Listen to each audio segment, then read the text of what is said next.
την τελετή αναγόρευσης του καθηγητή Ψυχολογίας και επίτιμου Προέδρου του Πανεπιστημίου Yale των Ηνωμένων Πολιτειών Αμερικής, κυρίου Salovey, σε επίτιμο διδάκτορα της Ιατρικής Σχολής του Πανεπιστημίου Αθηνών, θα προσφωνήσει ο πρίτανης του Εθνικού και Καποδιστριακού Πανεπιστημίου Αθηνών, καθηγητής Γεράσιμος Χιάσος. The Rector of the National and Capodistrian University of Athens, Professor Gerasimos Chiassos, will address the ceremony of the conferral of the title of Doctor Honoris Causa of the Medicine School of the University of Athens upon Mr. Peter Salovey, Professor of Psychology and President Emeritus of Yale University of the United States of America. Εκπρόσωπε του Αρχιεπισκόπου Αθηνών και Πάσης Ελλάδος, κύριο Ιερονύμου, Θεοφιλόεστατε Επίσκοπε Ευρύπου, κύριε Χρυσόστομε, εκπρόσωπε του Προέδρου της Αξιωματικής Αντιπολίτευσης, εκπρόσωποι των κοινοβουλευτικών κομμάτων, Honorable President of Yale University, Professor McInnes, Honorable Members of Yale University, αξιότιμοι αντιπριτάνης του Πανεπιστημίου Αθηνών, αξιότιμε αναπληρωτή Πρόεδρε του Συμβουλίου Διοίκησης, αξιότιμα μέλη του Συμβουλίου Διοίκησης, αξιότιμες κυρίες και αξιότιμοι κύριοι κοσμήτορες, πρόεδροι, μέλη της Συγκλήτου, εκλεκτοί προσκεκλημένοι, κυρίες και κύριοι. Το Εθνικό και Καποδιστριακό Πανεπιστήμιο Αθηνών έχει σήμερα την εξαιρετική τιμή να απονείμει τον τίτλο του επίτιμου διδάκτορα της Ιατρικής Σχολής στον τέως Πρόεδρο του Πανεπιστημίου Yale, τον ΗΠΑ, καθηγητή Salovey. Με τη διάκριση αυτή, το πρώτο και μεγαλύτερο πανεπιστήμιο της χώρας τιμά κατά τα ακαδημαϊκά ιωθώτα με την προσήκουσα επισημότητα έναν διεθνούς κύρους επιστήμονα και έναν ηγέτη στο χώρο της ανώτατης εκπαίδευσης. Ο καθηγητής Salovey διετέλεσε ως ο 23ος πρόεδρος του Πανεπιστημίου Yale, ενός εκ των αρχαιοτέρων και επιφανεστέρων ακαδημαϊκών ιδρυμάτων διεθνώς, όπου κατέχει την έδρα Κρίς Αργύρης στην ψυχολογία. Η ακαδημαϊκή του πορεία συνδυάζεται αρμονικά με μια σπουδαία διοικητική σταδιοδρομία, καθώς ο τιμόμενος κατά τη διάρκεια της θητείας του ως πρόεδρος ηγήθηκε της ανάπτυξης νέων προγραμμάτων και εγκαταστάσεων, καθοδήγησε με επιτυχία την αναδιάρθρωση τμήματων και σχολών του Yale, ίδρυσε το Jackson School of Global Affairs και μετέτρεψε το Yale School of Public Health σε μια διεθνούς κύρους ανεξάρτητη σχολή.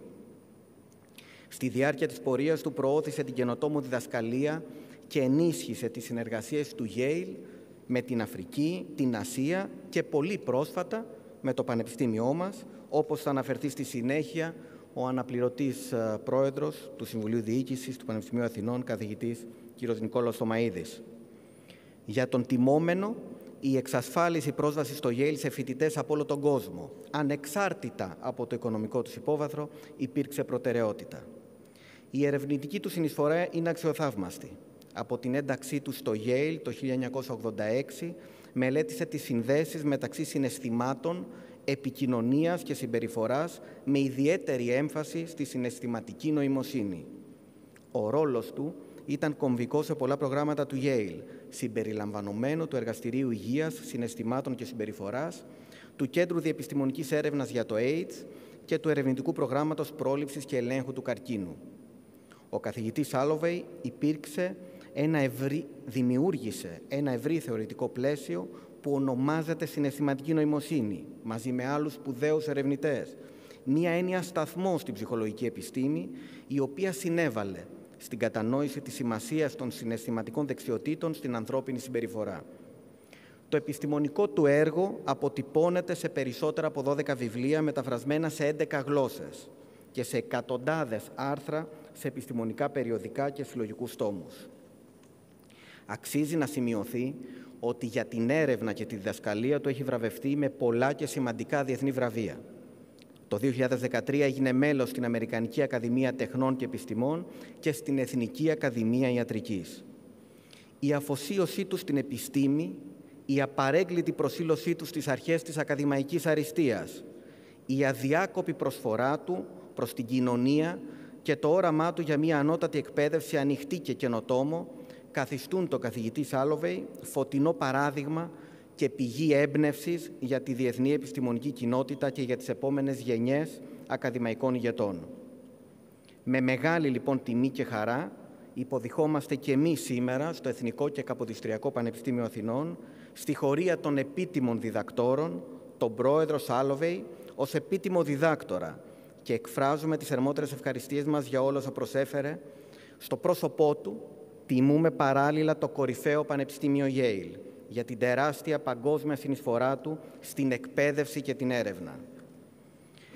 Αποτελεί ιδιαίτερη τιμή η παρουσία σήμερα στο Πανεπιστήμιό μας της νέας Προέδρου του Πανεπιστημίου Yale, καθηγήτριας Μόρι Μακίνης, μιας διεθνώς καταξιωμένης προσωπικότητας η οποία έχει διακριθεί για τη σπουδαία προσφορά της σε πολλά μεγάλα πανεπιστήμια των Ηνωμένων Πολιτειών. Ευχαριστούμε την Πρόεδρο Μακίνης για τη στήριξη της συνεργασίας του Πανεπιστημίου μας με το κορυφαίο Πανεπιστήμιο Yale, μια συνεργασία που επιθυμούμε να εδραιώσουμε και να επεκτείνουμε τα επόμενα χρόνια. Let me translate this final paragraph. It's a special honor to welcome the new president of Yale University, Professor Maury McInnes. President McInnes is an internationally recognized leader in academia who has been distinguished for her great contribution to highly respected universities in the United States. We thank President McInnes for her support of the collaboration with the National Anti-Capodistria University of Athens, a collaboration with the world-leading Yale University, which would be grateful to consolidate and expand in the coming years. President Salovey, on behalf of the rectory authorities of the National Anti-Capodistria University of Athens, I would like to express my sincere congratulations. It's a great honor for the academic community of the National Anti-Capodistria University of Athens to welcome you to our institution. We are proud to acknowledge your contribution to science and society, and deeply grateful to be inspired by your work. In honoring you, we also acknowledge Yale University, a world-leading institution for its immense global contribution to education and research. We wish you all the best in the progress of your scientific career and all your future endeavors. Congratulations.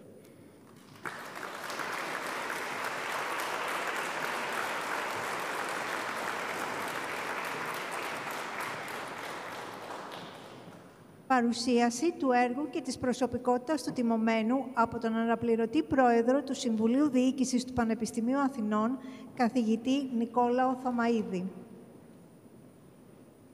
Presentation of the work and accomplishments of the recipient by the Vice President of the University of Athens Administrative Council, Professor Nikolaos Thomaidis.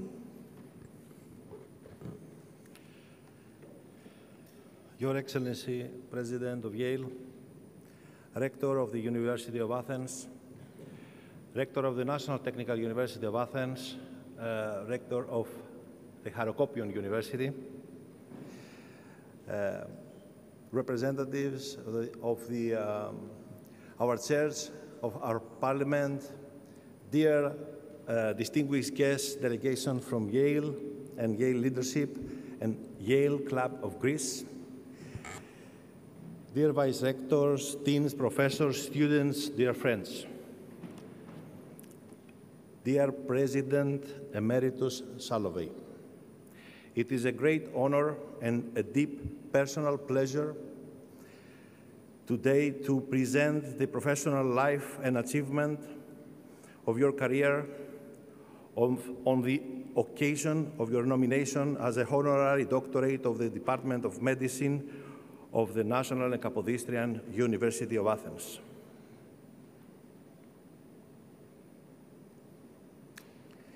Peter was born in 1958 in Cambridge, Massachusetts.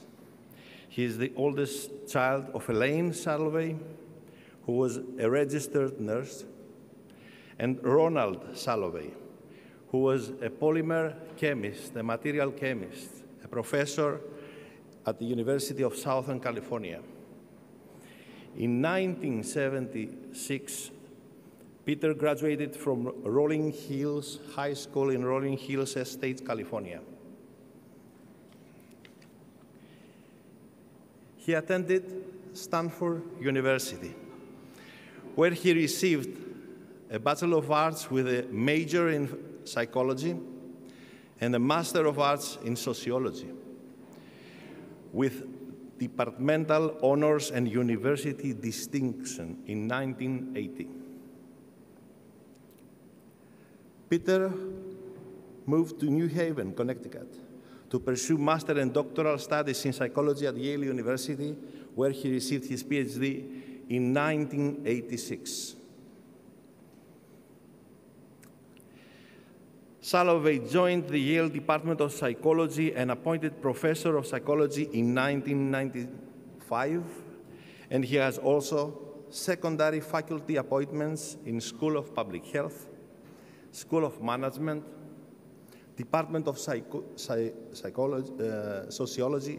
and the Institution of Social and Policy Studies. He is also visiting a university professor of Waseda University, Tokyo, Japan. Peter is a passionate teacher. His teaching activities include, among others, undergraduate courses, graduate courses, master's thesis supervised, doctoral dissertation supervised, and postdoctoral scholar sponsored. In addition to teaching and mentoring scores of graduate students, President Emeritus Salovey has won both the William Clyde Devane Medal for Distinguished Scholarship and Teaching in Yale College and the Lex Hixon 63 Prize for Teaching Excellence in the Social Sciences. His value for teaching is summarized in the following quote during his inaugural address in 2013.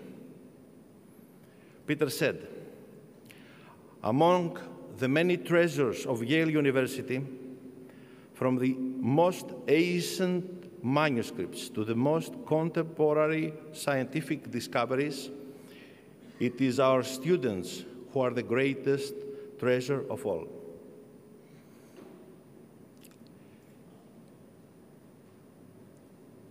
In addition, Peter is a prominent and influential researcher. His research lines include, first, the psychological significance and function of human moods and emotion, and second, the application of principles derived from research in social and personality psychology to promote health protective behaviors.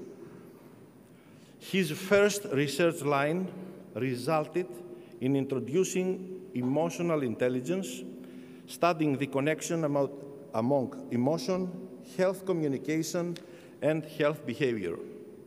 He and his students developed methods to assess emotional intelligence as a set of skills that predict important outcomes relevant to work, education, and relationships. The second research line measures the effectiveness of health messages designed to promote cancer or AIDS prevention and early detection behaviors. Peter played key roles in multiple Yale programs, including the Health, Emotion, and Behavior Laboratory, which President Salovey founded, the Center for Interdisciplinary Research on AIDS, and the Cancer Prevention and Control Research Program. Thus, his research field is social psychology with many interdisciplinary studies, as this graph shows, analyzing his research output, which is summarized in an impressive list of more than 400 articles and book chapters, authored or edited more than 20 books translated into 11 languages, with more than 175,000 citations, an AIDS index of 148, leading more than 50 research grants from NIH, National Cancer Institute, William T. Grant Foundation, to name a few of them, with more than 60 keynote addresses and more than 30 awards.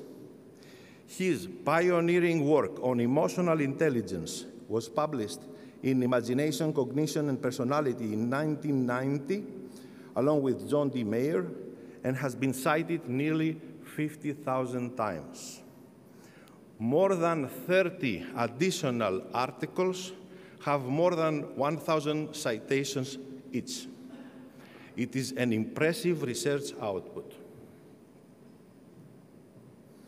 He has received honorary degrees from several universities like the University of Pretoria, Shanghai Jiao Tong University, National Tsinghua University, Harvard University, McGill University, University of Haifa, Vytautas Magnus University in Lithuania, and in 2013 he was elected to the American Academy of Arts and Sciences and the National Academy of Medicine.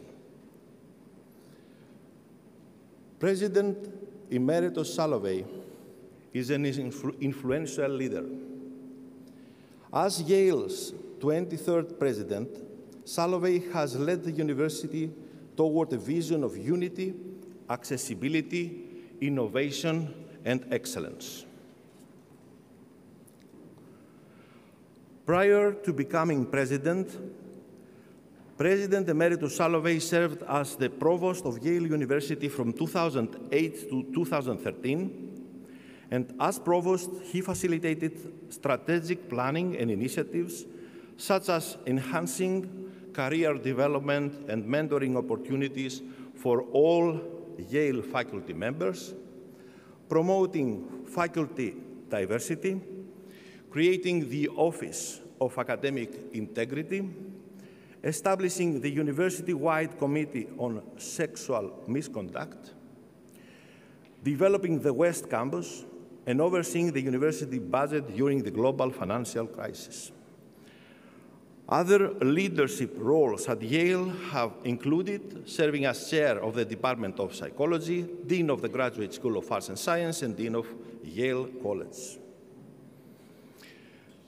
During his presidential tenure, 4 pillars of strategic emphasis guided Yale's investments into areas where its work can have maximum impact. First was arts and humanities, to explore and understand the human condition in all its complexities. Second was the multidisciplinary school social sciences to address the great issues of the day through facts and analysis. Third, on science and engineering to advance research and spark discoveries that can improve lives. And final, campus inclusion and excellence to foster a diverse and exceptional educational community. These advancements included reconstructing and expanding the Faculty of Arts and Science and the School of Engineering and Applied Science, launching the Jackson School of Global Affairs for data-driven social sciences, transitioning the Yale School of Public Health into a self-supporting independent school from the Yale School of Medicine, and opening 2 new residential colleges, increasing Yale College enrollment by 15%.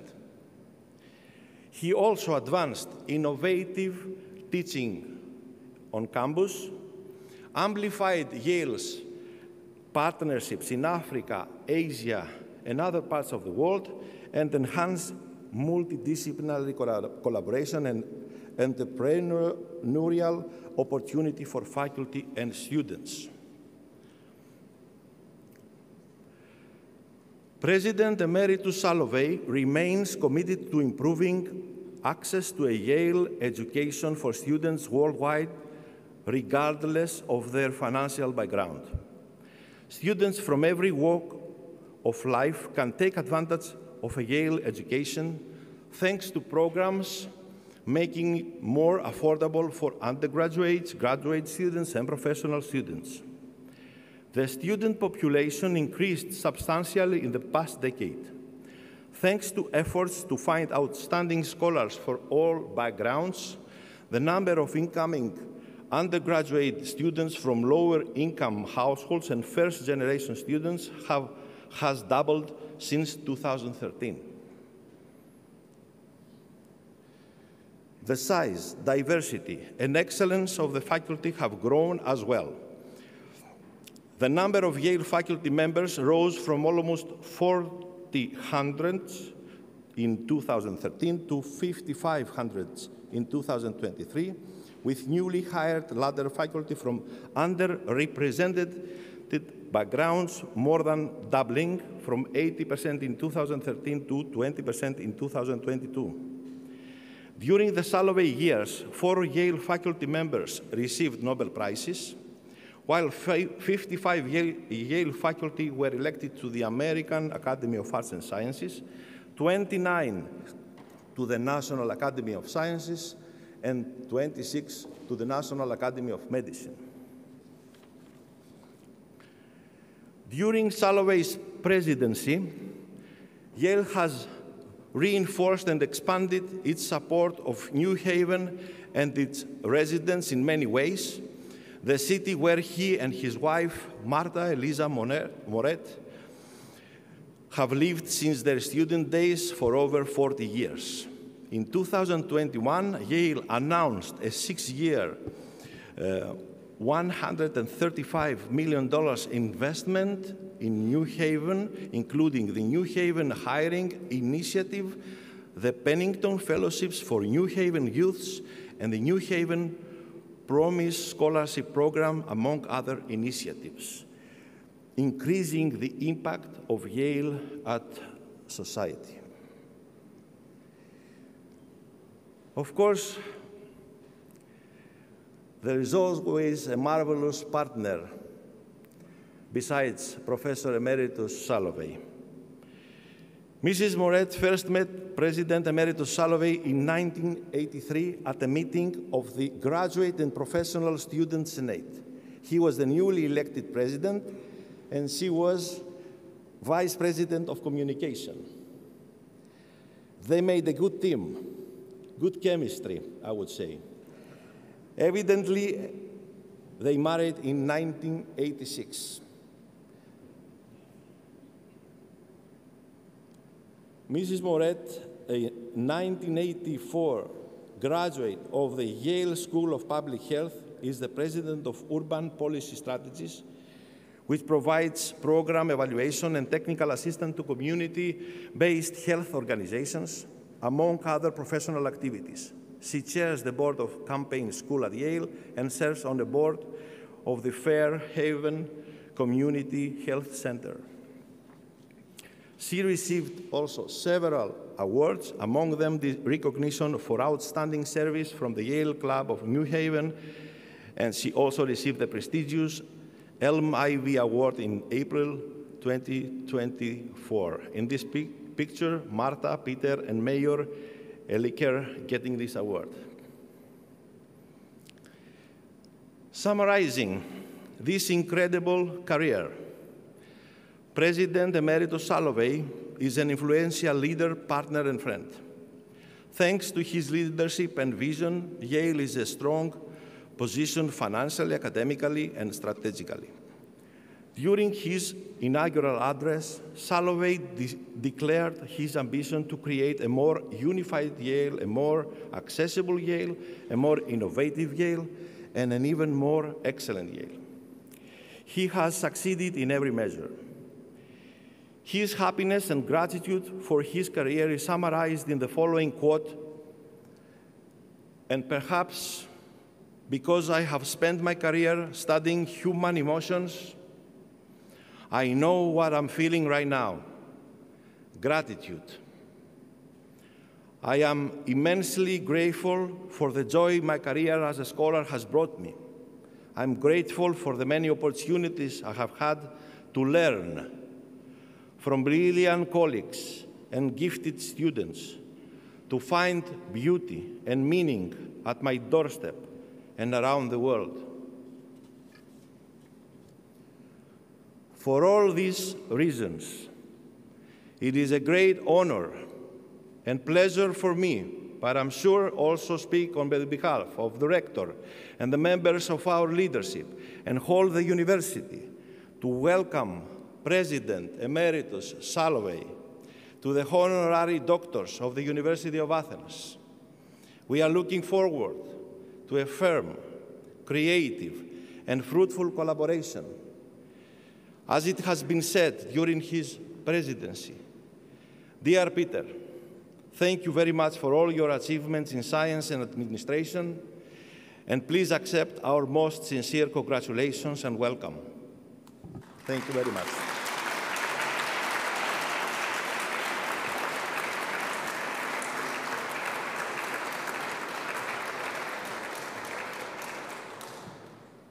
Ανάγνωση των κειμένων του ψηφίσματος του Τμήματος της Αναγόρευσης και του διδακτορικού διπλώματος από τον Πρόεδρο της Ιατρικής Σχολής, καθηγητή Νικόλαο Αρκαδόπουλο.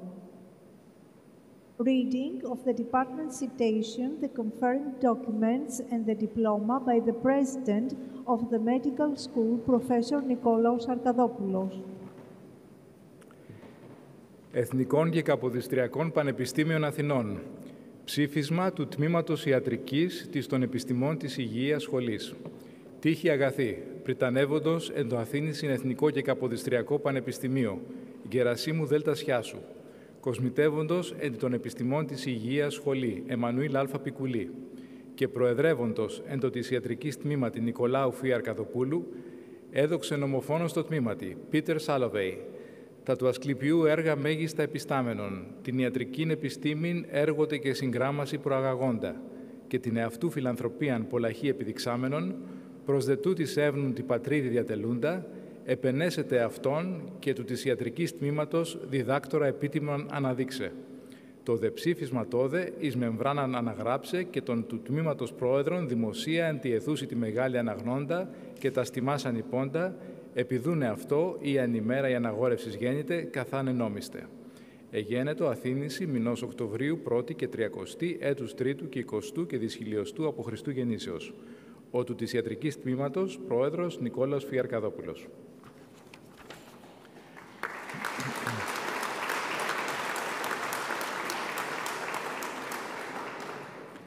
Αναγόρευσης. Επειδή περ το Τμήμα Ιατρικής της των Επιστημών της Υγείας Σχολής του Αθήνησιν Εθνικού και Καποδιστριακού Πανεπιστημίου, Πίτερ Salovey, άξιον απέφυνε του επιτίμου διδακτορικού αξιώματος.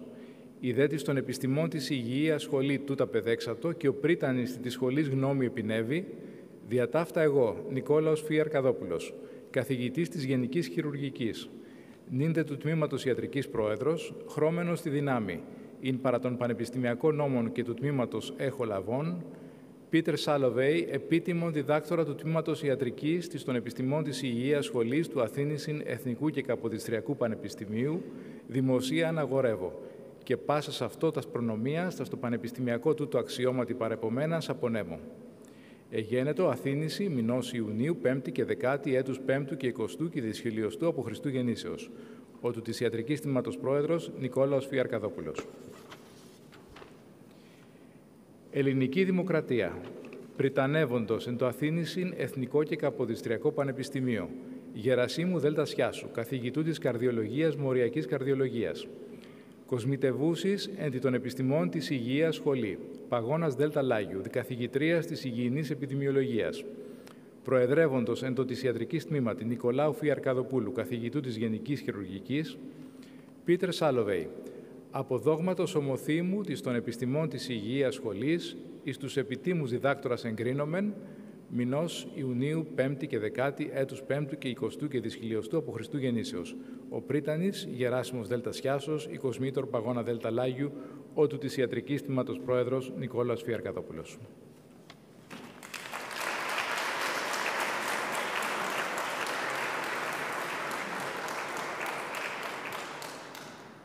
Περιέδεση του τιμωμένου με την τύβαινο της σχολής από την κοσμήτωρα της Σχολής Επιστημών Υγείας, καθηγήτρια Παγώνα Λάγιου. Investiture with a gown of the School of Health Sciences by the Dean of the Faculty of Health Sciences, Professor Pagona Laios.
Ομιλία του τιμόμενου καθηγητή Peter Salovey.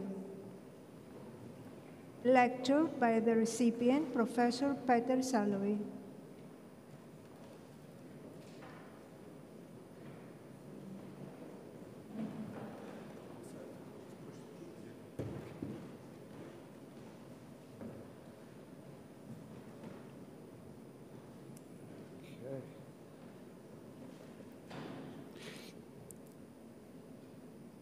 Good evening, everybody.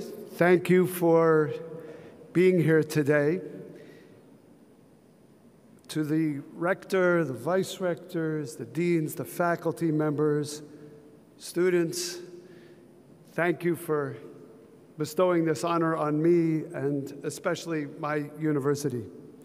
I know many people were involved in setting up the collaboration between our universities and in bringing us to this moment. Too many to name, but I want to thank all of you for the roles that you played. It is now a tradition to honor our two universities together, and that tradition will be even more formalized in the days to come. I also want to thank the Yale representatives from Yale alumni community who are with us today, who have made our trip to Athens incredibly pleasant. The hospitality that we have received from everyone here has been quite remarkable, and we're very grateful. And I also want to say what an honor it is for me to be able to travel to this university with my successor, President McGuinness. It is very rare that we have the opportunity to be together in a ceremony like this, and I am just honored to be able to be here with her. So I'm going to speak today about emotional intelligence. You heard a little bit about it in an amazing introduction. I want to thank you for that, for the research that you did, for those photographs, some of which were embarrassing. When you saw that photograph of me at Stanford University as a college student, I just want you to remember that it was the 1970s, and hair and beards were an important part of our identity in those days. But I now know when the day comes that I pass on and there is a funeral for me, I now know who I want to speak to give my eulogy. Thank you for that. That was really quite lovely. Emotional intelligence may sound like a contradiction in terms, emotion and intelligence. But I'm going to argue that it is not, and I'm going to argue that actually it represents something important and a historical change in the way psychologists and others think about emotion and intelligence. We now think about emotions as rational, not as disorganizing psychological states. And we now think about intelligence as having far more dimensions than once was the thinking in my field. Emotions used to be thought of as something that interrupts thinking, something that makes you not able to think in a logical manner, something that leads to poor problem solving, poor decision making. But in fact, our perspective argues that emotions help us. We have evolved an emotional system that organizes our thinking, helps us figure out what to pay attention to, and most importantly, motivates behavior. But I want to say that actually is not, that might have been a new perspective in psychology, but it is not a new perspective in science. It was really Charles Darwin who said that we have evolved an emotional system because it's adaptive. It helps us. Emotions actually help animals survive in the wild because accompanying emotions is a facial expression that signals something important to others in the larger community. And just like animals, we have characteristic facial expressions that communicate something.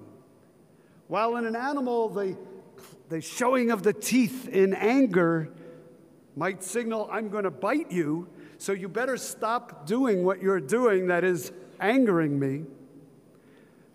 In humans, while we might not bite each other, that signal tells us to change the behavior that is getting in the way of my goal being blocked. The smile of joy is a signal that it's safe to approach me. The tears and frown of sorrow suggest I need help, take care of me. The raised eyebrows and open mouth of fear, I need to run away, and I'm telling you, I'm signaling to you that you need to run away too. Okay? If every one of us had to see what was making me afraid, register it, and then make a plan, some of you aren't going to run away in time. But if all you have to do is see my face and begin to run, we'll all survive. And that's what Darwin meant by survival value of emotions, by adaptiveness of emotions. Similarly, intelligence was defined by psychology originally as essentially analytic intelligence. And why was it defined that way? It was defined that way in part because that's what we could measure. And there was always a joke in psychology that intelligence is what intelligence tests measure. Sort of the cart before the horse. But others, like Bob Sternberg, who at the time was my colleague in psychology at Yale, and Howard Gardner at Harvard, began to argue that our view of intelligence is much too narrow. And in fact, Howard Gardner argued that access to your emotions is a kind of intelligence. And I sometimes think he never used the phrase emotional intelligence, but the idea that emotions can be intelligence, there was an intelligence about the emotions, I think owes a debt of gratitude to him. So in the late 1980s, my collaborator, John Mayer, he's at the University of New Hampshire, he and I began to think about, could there be an emotional intelligence? And at the time, we were analyzing political figures who were very smart, but had done things that were self-destructive. And why does that happen? Why do people who are smart sometimes get into trouble, make bad decisions? And we argued that maybe it's because there's another kind of intelligence that people may lack, some people. And we decided to map out what that intelligence looked like and wrote this paper called Emotional Intelligence. And that's really the first systematic use of the term. We defined it, as you can see on the slide. This paper was not cited by anyone for 5 years. And the fact that it is cited so frequently now, it is my best cited paper. It's also this journal's best cited paper. But there's a bit of a moral in the story. And that is sometimes ideas take a while before they catch on. Sometimes we were about to give up on the idea because nobody seemed interested. And then suddenly it was cited. Why did that happen? This was a bit of luck. I met at a conference a psychologist who became a journalist, whose name is Dan Goleman. You might have seen his name. And he wrote for the New York Times. And he told me he was writing a book. And the book was about why teachers of school children need to pay attention to the emotions of those school children. that would lead to better learning, that would lead to students not dropping out, not being absent, not misbehaving in class. And he was going to call this book Emotional Literacy. He said, but I read your paper called Emotional Intelligence, and I want to call the book Emotional Intelligence. And I thanked him. I said, thank you. I think you're the only one who actually has read this paper. And he said, would you be okay if I called the book Emotional Intelligence? And of course, I said, yes, you know, but somewhere in the book, could you cite our paper because no one else has? And he did. It's actually in the first sentences of the book. And this book was published. And what I had no idea at the time was that this book became an international bestseller, translated into 30 languages. In the first year, 5 million people purchased this book. It was number 2 on the New York Times bestseller list for a year, 13 months. And all of a sudden, people were talking about emotional intelligence. And people were talking about our work because he cited it. And he said, this is where the idea comes from. And within 6 months, it's on the cover of various magazines. You can't see it in focus, but in the little blue, it says, what's your EQ? EQ becomes the abbreviation for emotional intelligence. In Japan, in Spain. And we realized we needed to take this idea more seriously because the world was taking it seriously. There were cartoons about it. And so we began to write new papers. And those new papers really defined the model.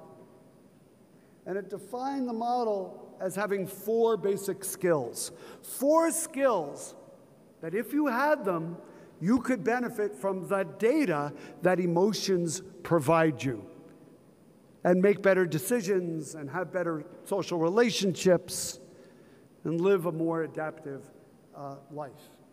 So the skills included perceiving emotions, to be able to see it in other people's faces, using emotions to be creative, to solve problems, understanding emotions, how they change in time, how one emotion could lead to another, and managing your emotions, regulating your emotions and the emotions of other people in order to be more effective.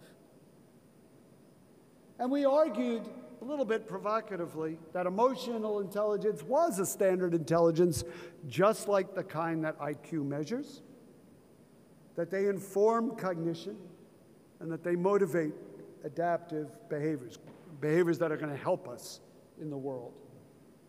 The problem was how to measure it. The challenge was how to measure it. You could ask people, psychologists call that self-report. I could ask you, do you think you're the kind of person who has high emotional intelligence? In fact, people are very bad at answering a question like that because we don't get a lot of feedback about our emotional intelligence. And so, in fact, the correlation between self-reported emotional intelligence and emotional intelligence measured as a skill is close to 0. You could ask people, other people in their environment. That's called a 360 assessment. That's better. Other people can sort of tell you whether they think you have these skills or not. But you could actually measure performance as well. And that's what we set out to do. So we developed a test called the Mesquite, Mayer, Salovey, Caruso Emotional Intelligence Test. And it just came out in its 2nd version last month. And that test gives you, through computer, actual questions about emotions. Things like, what is the emotion in this person's face? Or asking questions about what would happen, what emotion is best for different kinds of tasks. Or how emotions transition. This is about an anxious person who becomes even more stressed. How is he feeling now? And little puzzles to figure out about emotional regulation. This is a person who's feeling good because she came back from a vacation. How could she prolong that good feeling. Then the question becomes, how do you score the right answers? And the best way we figured out to score the right answers was to ask the scientists of the International Society for Research on Emotions to take the test and to give us feedback on every answer. And when your answers agree with the experts from the emotions field, you score more highly. This is a little bit, psychologists worry about a test being a good test. And the way we measure whether a test is a good test is, does it correlate with itself? If I take the odd number items and the even number items and give you a score, do those two scores correlate? And they do, 0.93, 0.91. If I give you the test and a month later I give it to you again, do your scores correlate? Yes, they do, 0.86. What we then did over the next 15 years was give our test, also give a traditional measure of intelligence, an IQ test, also give a measure of personality. There's 5 basic dimensions of personality. That's another story, but sad to say, all of personality can be captured in 5 dimensions. But we give that test too. And then we look at, what does emotional intelligence predict over and above traditional IQ and your personality? And it predicts being more helpful to other people. It predicts better quality of relationships. It predicts being more empathic. And we did many, many studies, and others started doing studies. And I'll give you just a couple of examples. We went to an insurance company, and we asked, this is a very small study, but we asked the analysts and the clerical staff to take our test, take also a personality test and an IQ test, and then we looked at them a year later, and we asked their peers and their supervisors, does this person contribute to a positive work environment? Does this person put up with stress well? Does this person show leadership potential? Are they likable? And these are the correlations between their Mesquite scores, their emotional intelligence, and those outcomes. And for psychology, these are pretty high correlations, although this is a small sample. My favorite part of this study is we looked at whether emotional intelligence predicted the performance evaluations by your supervisor a year later, whether it predicted the raise that your supervisor recommended for you at work. And it did, particularly the managing branch of emotional intelligence, the 4th skill.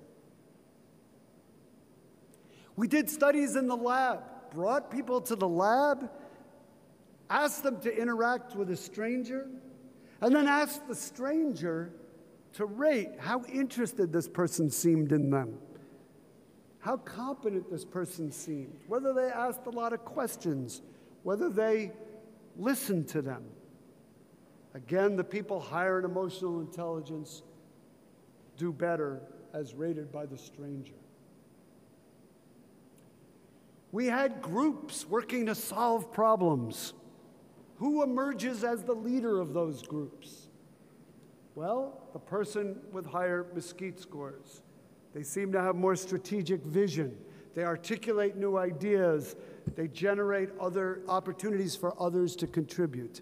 Again, emotional intelligence predicts these things.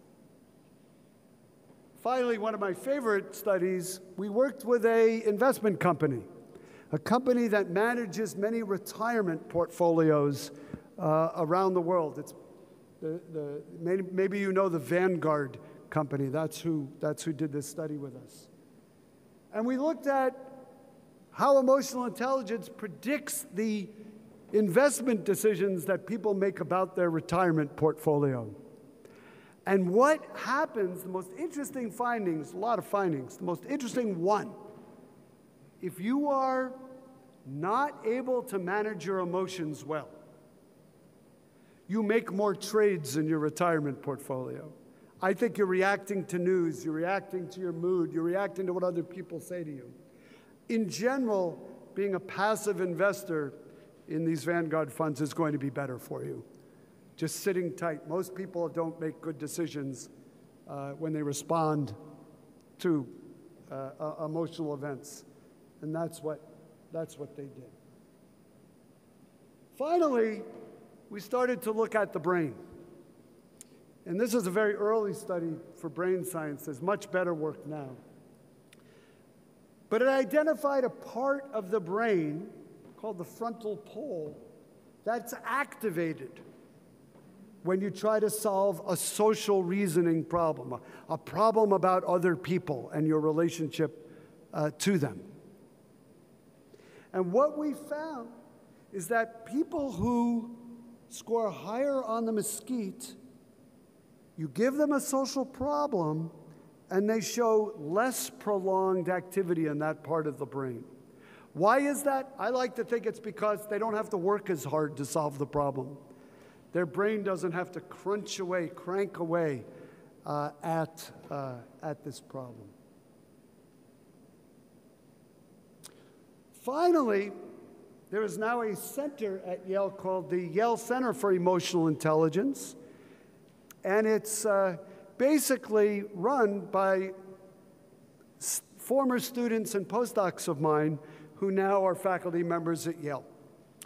And they do this work without me now for the last 15 years or so. But they ask the question, can you teach emotional intelligence? And they have developed curriculum for 5-year-olds through 18-year-olds, kindergarten through senior year in high school, to teach emotional intelligence to these kids. And they've developed all kinds of materials. You may have seen some of these in schools. They're all over the world.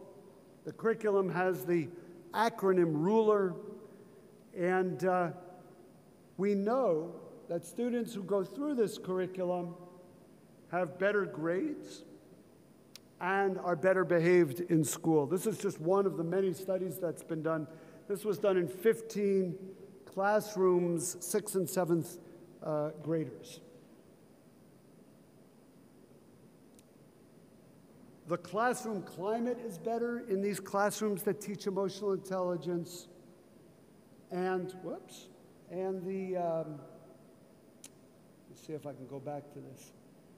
And the quality of the classroom experience goes up. The teachers become actually better in those classrooms. So where is this all going to go? There's still much more to do. I think AI and robotics suggest very new ways we could be measuring emotional intelligence. Our measures are still a little old-fashioned. Yes, a computer administers them to you, but they rely a lot on your knowledge about emotions. I really want to see how people perform in real time. So imagine a test that's administered through AI, maybe by a robot, who can read your emotions, who can present you with something that is puzzling from an emotional point of view that you have to solve. I don't think that people are working on this right now. I think in the next 5 years or so, we'll see AI-administered, maybe robotically administered tests of emotional intelligence. Second, I think there's a 5th skill involved in emotional intelligence that isn't identifying, perceiving, understanding, using, or managing. It's a 5th skill, and that is sensitivity to cultural differences in emotion that nobody has measured yet. And I think it's the next frontier. You all know this. Those of you who travel the world know that people in different places react very differently. I always like to use examples of what is the proper behavior at a funeral. Now, everyone is sad at a funeral. Let's assume that everyone is sad at a funeral. If you're from Northern Europe or the UK and you live in America now, how do you behave? How do you show that sadness? At a funeral, mostly by being pretty dignified. Stiff upper lip, looking serious, looking sad, but that's probably all. My family is Eastern European. I have three grandparents from Poland and one from originally Kaunas, Lithuania. That's why I was there. They were honoring my family. They went from Kaunas, Lithuania to Volozhin, which is now in Belarus, to Jerusalem, and 5 generations in Jerusalem. So I'm going back 9 generations to Kaunas, Lithuania. Anyway, all of that family, all 4 of those grandparents and those families at a funeral, much more likely to weep openly, much more likely to be hugging each other, much more likely to eat afterwards. My guess is Greek, a little more like that group, right? I was once at a funeral in New Orleans. New Orleans has an very large African-American population, as well as French-Canadian population. And I was at an African-American funeral. They were playing jazz music. They were dancing. They had a parade. They're sad, but they're expressing it with great joyfulness because this person who died, he's going to a better place. And we celebrate that and his or her life. Well, sensitivity to those cultural differences, right? I've learned in Switzerland, arrive 5 minutes early. In Greece, arrive 5 minutes late. I have learned in Japan, when an American is asked, where would you like to go to dinner tonight? Typical American response is to give an answer. Let's have sushi. But in fact, that's the wrong answer in Japan. Your host has already made the arrangements. And the right answer is an opportunity to express gratitude. Oh, you are my esteemed host. Surely you know Tokyo better than I do. Please take me to your favorite restaurant. That's the right answer. Americans often miss that, don't get it. I think these cultural differences have an emotional base. We miss that the opportunity is to show gratitude, show respect. We think it's to show agency, preference. Anyway, that's the future direction that I think we need to go in. So this is a short version of a talk today. It's warm in here, and I only thought that my talk needed to be just 1 minute longer than the introduction to my talk. And so let me conclude by saying what I think about emotions. First, emotions and emotional intelligence are adaptive. Why? Because the original assumption of emotional intelligence is that your emotions provide you data. And if you can learn to use that data, you can behave in a more adaptive way. That we can define them as a standard intelligence, that they are measurable as a set of skills, that they can be learned throughout life. I didn't talk about adults, but reading great literature, reading great art, looking at great art, listening to music, going to theater. What are we doing in those situations? We're practicing emotions. We're learning about our emotions as adults. And finally, that emotional intelligence predicts important life outcomes. Just for the students in the room, if you're interested in following up any of this, David Caruso, he's the C in the Mesquite. He and I wrote a book some years ago called The Emotionally Intelligent Manager, which describes how all this works in the workplace. And at the website of the Yale Center for Emotional Intelligence, you can see much more about how emotional intelligence is used in education. I hope some of you became interested in this topic and will follow up. You can also send me email, and I can send you articles and links that I hope will be helpful to you. I won't be home for a few more days, but I will respond if you do that. Once again, having an honorary degree from this great university, this university that is a partner now of Yale University, a university that helps us extend our reach and you extend your reach, all in the service of improving the world by educating the young and through research and scholarship. All of that is so important and so meaningful to me. On behalf of President McGinnis and myself, I want to thank you once again for being here, for honoring me in this way, for partnering with our university, for honoring us in this way. It's with deep gratitude that I'm here standing before you. Thank you so much.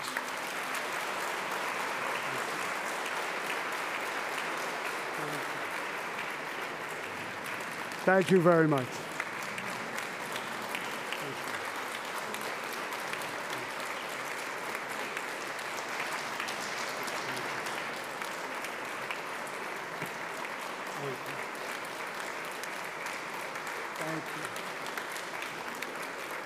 Thank you so much.